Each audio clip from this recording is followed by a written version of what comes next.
Hello, in this lesson we are going to look at how blockchain can revolutionize data storage, and more specifically I should put cloud storage, because there's two general sort of aspects that it can benefit: the consumer side and the business side. We'll cover both. First of all, let's cover the consumer side.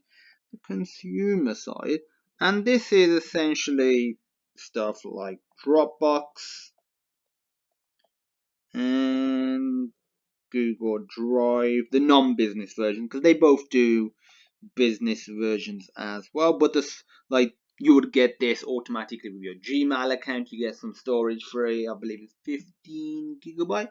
And Dropbox, you can create a free account and get free storage as well. You can pay to get more storage if you so want to. So, general concept: you upload your files to either Google servers, Dropboxes, or if you're using Microsoft cloud storage or some other service, you upload it to their servers. So let's draw a little file. So this is a Word document, and this gets uploaded. So uploaded, and now this resides. So this is essentially a super server. So I don't know why it would be a super server, but it is just a super server, and this contains a bunch of files. So let's draw some files here. So it contains loads of files. There could be multiple servers, most likely there will be, especially for redundancy purposes, but let's just say in this scenario, it's just one, keep it simple. And our file is, let's say, this one right here. So we upload it. If we want to retrieve it, a lot of the time you can go onto their website, view the file, you can even edit it, you can download it, you can have it on your phone, all of that really cool stuff. Benefit of this is it's not restricted to the one machine. As long as you got internet, you can access it anywhere, and that's a really powerful concept, because honestly, I still remember a time where I wasn't using cloud storage, and I remember how annoying it was, carrying USBs around. I still have USB devices, USB storage devices, but usually for various other reasons, such as being able to transport big files or quickly get a file. But my general files that I'm accessing on a regular basis, I store them on cloud storage, and I can just access them anywhere. Also, if for example they're on your computer and your computer breaks for whatever reason, or you lose it, it doesn't matter. With it being on cloud storage, it's on their servers. So as long as their servers are okay, which you generally just trust that these big company servers are going to be fine, then nothing's going to be an issue, and you can just access it anywhere. So it's not restricted to one little machine. So the decentralized nature of it is, obviously we've discussed how decentralized and distributed systems differ to centralized systems. If you want a quick refresher, feel free to check that lesson out. But the actual files will be stored in a decentralized manner.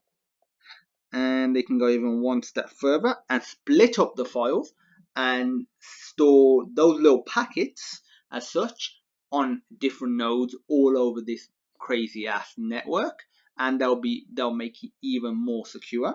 And the whole concept is, the more users, more users will equal more bandwidth and storage space, because at the end of the day, there's more users, there's more nodes in our decentralized network, so there's more people that can be using it, and this ultimately also leads to more security, so better security,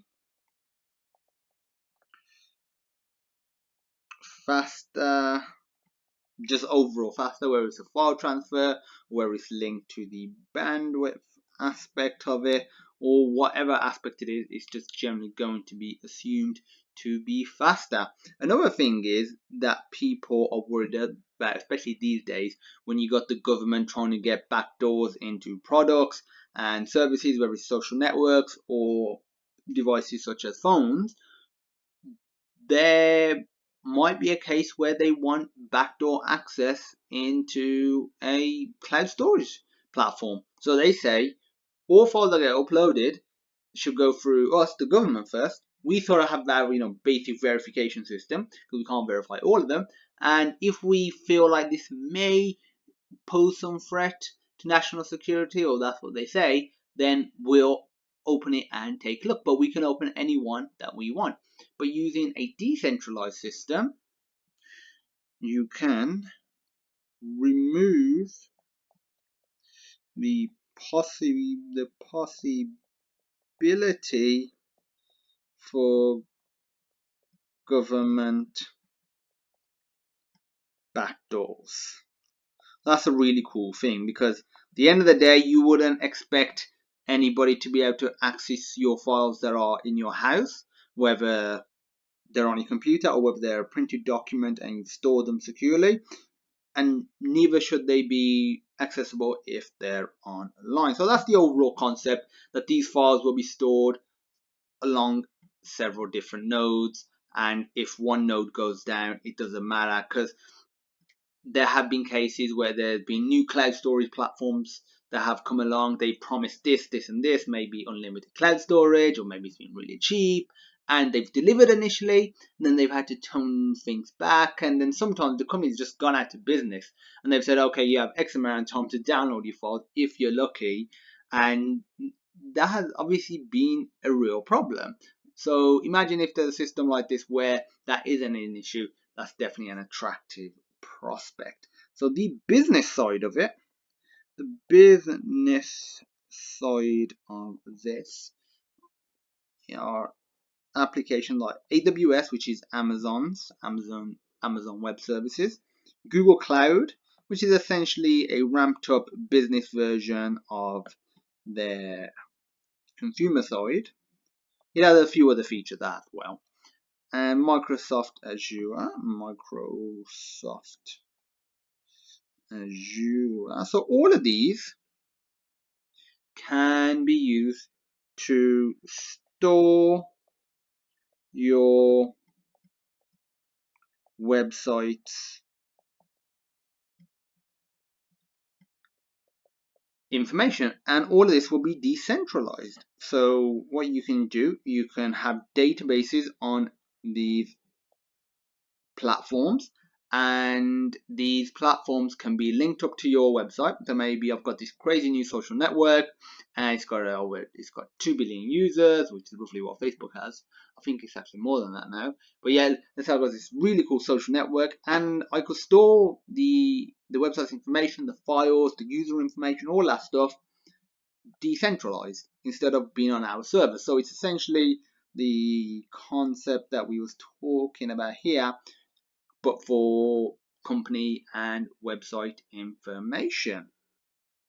And there's a product already out that you can check out called StoreJ. So StoreJ, so check this out. I'm creating this video in November 2017. This company may or may no longer be around, depending on when you're watching it. But check it out, StoreJ. It's a paid system.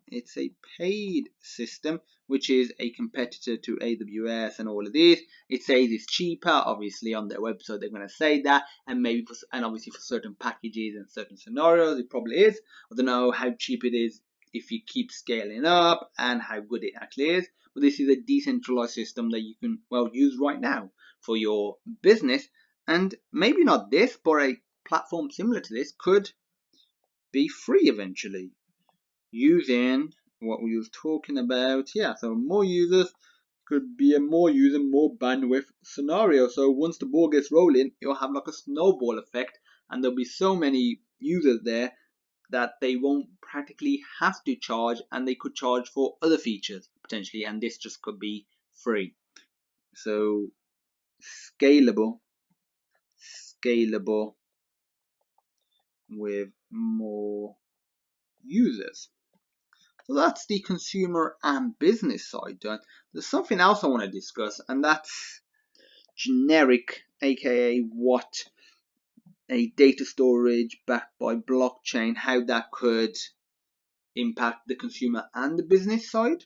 So it could be auto linked to smart contracts. So smart contract is something that will execute and automatically based on a certain condition. And this is a very, very powerful concept within blockchain based platforms. And so what it could be, maybe it could be I'm transferring a file, but I only want it to occur after a certain date.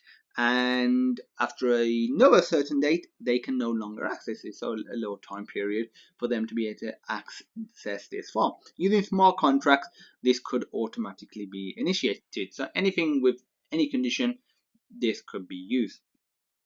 It could also be linked to the payment systems that we have several videos, so feel free to check them out, which cover all of the blockchain implementation of payment with cryptocurrency, whether that's access based or ownership based. So access would be something like, okay, if I have these files and you can access them if you pay for it, and as long as the money's coming in based on, so say if they have to pay half a Bitcoin every month to access these files, and I just check, okay, they are paying it, they have this amount of time to access it. After that date has passed, have they paid for another month? If not, then it automatically gets cut off. So this is linking in with the smart contract side. And the ownership could be potentially for sort of like intellectual property. So if I'm selling intellectual property, if payment has occurred, it will automatically get transferred. And because there is an audit trail using public ledgers, we can see who paid what, who actually owns it. So there should ultimately be less disputes around intellectual property. So that's it. This has been a video on data storage and the use cases of blockchain within it. If you have any questions, feel free to reach out. And as usual, thank you for watching, and I look forward to seeing you in my next lesson.